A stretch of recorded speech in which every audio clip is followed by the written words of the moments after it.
Welcome to Reggie Red's Reactions. It's your boy, Reggie Red. Now today I got a video, a nice little video. I'm reacting off of Jack Cocchiarella, but he's talking about how these Republicans are going to these town halls and they're getting an earful from their constituents. Let's check it out. My great great grandfather helped open this university.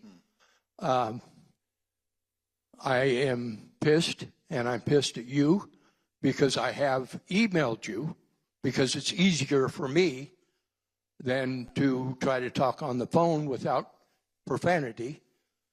I would appreciate you taking your father's U.S. Constitution book, read it, study it, make your own lines underneath it, and get Trump out of office. The man is a dictator.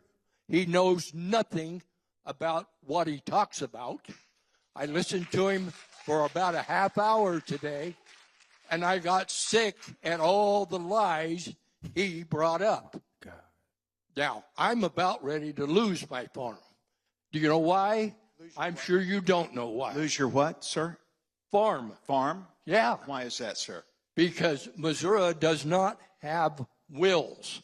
They have trust. They have legal zigzags.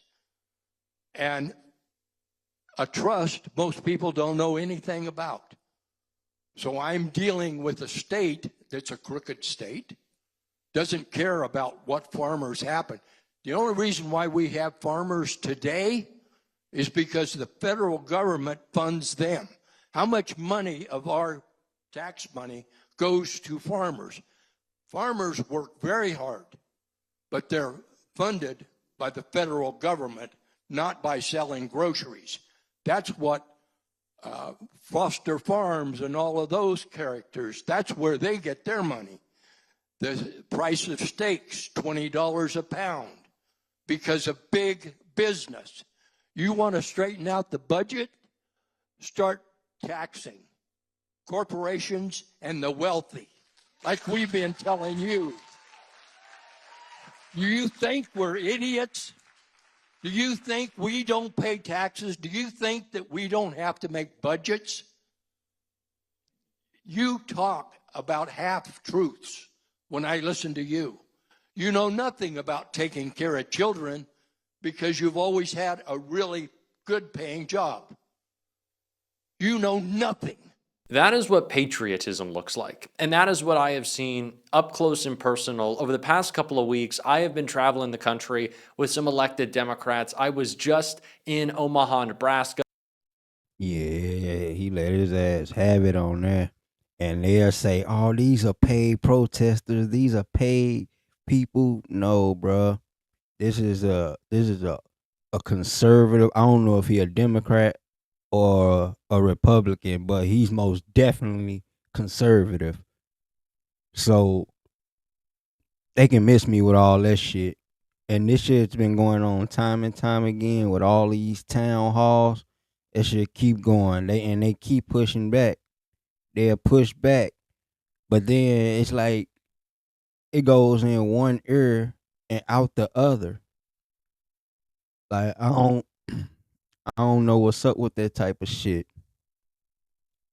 Cause these motherfuckers sure don't listen. It's like if the government supposed to be for the people by the people, it sure don't look like that in this day and age, man. I mean, it's been going on for a while, but Trump being in office, he done blew these doors open where everything is visible. Everybody can see the flaws in this system, bro. Everybody can see the flaws in the system. And this shit is gonna hit the fan. I'm predicting the Civil War soon. I hope not. I really hope not, but that's where it's looking like it's going. I was just in Phoenix, Arizona. I ran into some of y'all, and I am seeing people show up for town halls to fight back against Republicans, to engage in community. And that is what we need now more than ever when Donald Trump and Stephen Miller are actively trying to suppress dissent with intimidation, with boots on the ground, with their masked thugs kidnapping people. That's what they're trying to do, which is why we have to fight back and mock them whenever we can. And after Stephen Miller lost his mind on TV, it's exactly what Gavin Newsom was doing. That was Washington, D.C. Now we're 2 weeks homicide free, the safest the city has ever been in its entire history.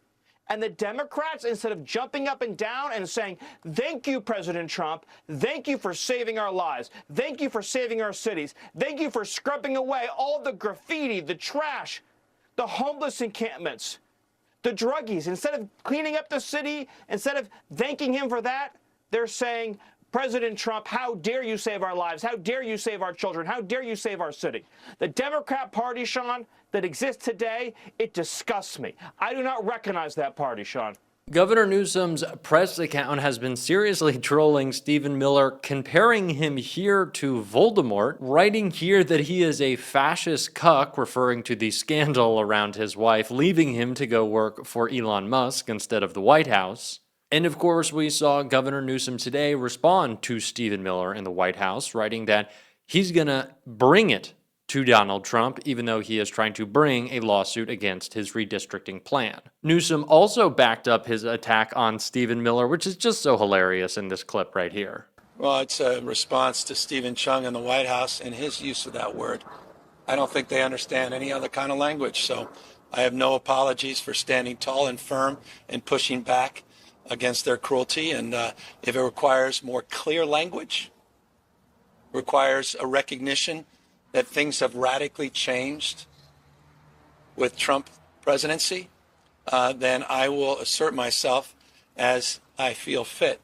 And I'll do so with clarity and conviction. The difference between Donald Trump and the Trump administration and the state of California and the work that's being done by many elected officials here is we don't just exercise our formal authority, we also exercise our moral authority. No one has been doing mockery and trolling better than Governor Newsom right now. All props to his team. Brandon, Izzy, y'all have been crushing it. But it just makes me so happy that Stephen Miller, of all people, faces humiliation after humiliation. And the crying, the whining, the woe is me didn't stop there. We saw more screaming from Stephen Miller. I'm sorry that we even have to go through it, but we got to watch to the end because I have something to say. You can't have happiness without security first. Look, if your streets are more violent, as these Democrat cities are, more violent than Baghdad, more violent than communities in Ethiopia and places that many Americans would never even dream of visiting, some of the most dangerous places on planet Earth, if more dangerous than Mexico City. Democrat cities are more dangerous than Mexico City, which is run by criminal cartels. How can you pursue happiness, Sean? And to the point about the federal government and the supremacy clause, the president has the utmost authority here because he oversees federal law enforcement, which is supreme to state and local law enforcement. And all of these organized street gangs that are terrorizing these cities, that are dealing these drugs, that are trafficking weapons, that are engaging in organized theft, armed robbery, carjacking, all of them are doing business with, at some level or another, the transnational narco-trafficking organizations. So these street crews are engaged in material support for terrorism, which is the core function of the federal government to defend and protect. Well, boy, that Stephen Miller dude, oh man, I'm talking about American Psycho comes to mind every time I see him. He just got this look like he's just so fucking deranged and hateful. Like that dude, man, he's one of those scary ass white boys.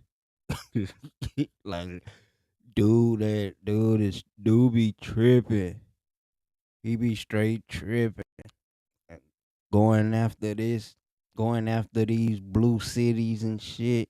Like they think motherfuckers stupid and don't know what they doing, don't see what they doing. Like, bro, we see what y'all doing.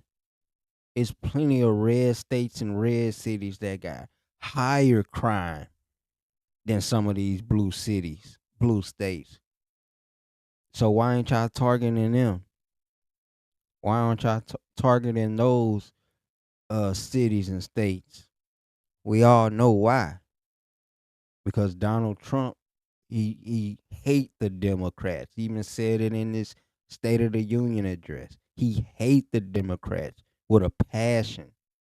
So that's what he doing. I mean, ain't none of this shit surprising. It's surprising, but it's not surprising because Kamala Harris in that debate told everybody what was going to happen. She told everybody what was going to happen. And look, exactly right on schedule. Project 2025. God damn. Right-wing ideology that frames itself as both the champion of the mighty, the right, the silent majority, but also as the victim. Stephen Miller wants you to simultaneously believe that he is being suppressed by the left and he has to fight back because they're trying to take his way of life and hold him down, but also wants you to believe that Donald Trump in this past election won the biggest sweeping cultural mandate we've ever seen, and that everyone is in line with MAGA. But that's just not the case. Stephen Miller is gross, unappealing, personally and physically. That's why his wife is with Elon now. And that's the reason people don't like you. Stephen Miller in high school would complain about having to pick up trash because he's an entitled little brat. So of course people aren't going to like Stephen Miller. Donald Trump is a bully and he's pathetic and he's got cankles. No wonder people aren't going to like him. That is what the MAGA politics is based on. It is a petty, personal, self-consumed politics that we have to mock and make fun of because they aren't the majority. They are in the minority with their opinions. They try to impose them upon us, and they're just so bad that they don't even live them out themselves. Stephen Miller, you do not represent our country. We do not want more people who look like Stephen Miller. Let's be real. That'd be bad, especially with the suits. You know, I always bring up the suits. Someone who does have suits who fit well is Gavin Newsom, though. More importantly, he's always calling out Stephen Miller and the criminal enterprise he's running out of the White House, and he did so right here. As you mentioned, this is not like you're directly responding to Texas, which is under their current version of the maps trying to pick up 5 seats. But Ohio's moving forward, Indiana's moving forward, Missouri's moving forward, Ron DeSantis is making noise.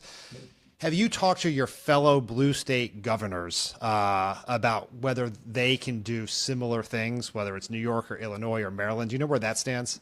Yeah, we've got to move. I mean, look, I really applaud. I admire what JB did in hosting the Texas delegation. Obviously, Kathy Hochul as well. I really appreciate what they're saying on this topic. And it's been wonderful. And of course, we're so proud of what Texas delegation did because they put a lot of wind in the sails of what we're doing. They raised so much awareness. And by the way, Dan, I don't think that. I know that. We've seen it numerically with polls we did just a few weeks ago.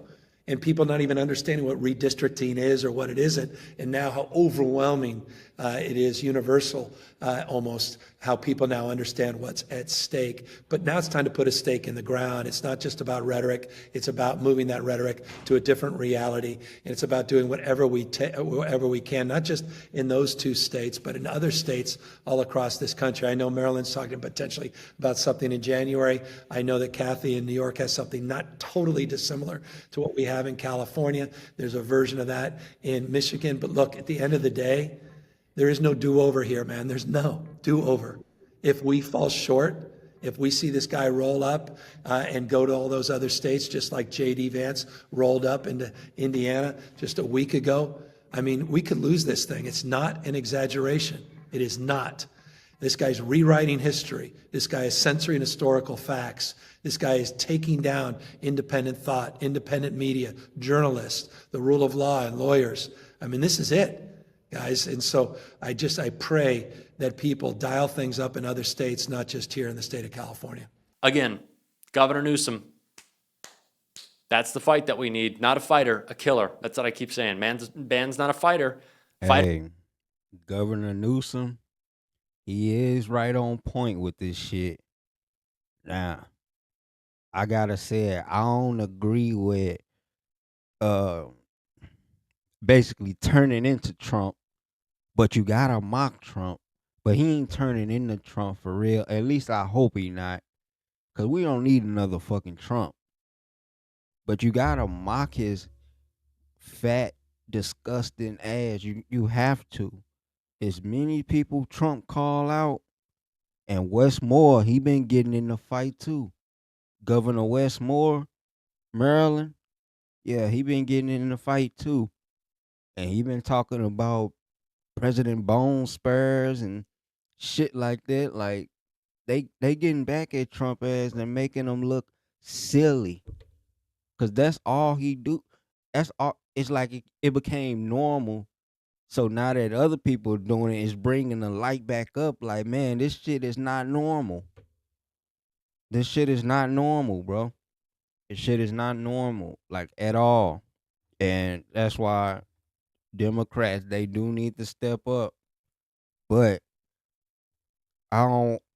The people I vote for, I don't want them to start stepping up and then lose that integrity that they have. Like it's hard, man. It's hard because you gotta fight fire with fire sometimes, but you don't want to lose yourself. Anyway, shout out to my boy Jack Cocchiarella. Had to steal his video to react off to. But yeah, like, comment, share with your friends, share with your family, and let's amplify this shit because what's going on is not right. Anyway, I'm gonna see you in the next video. Peace.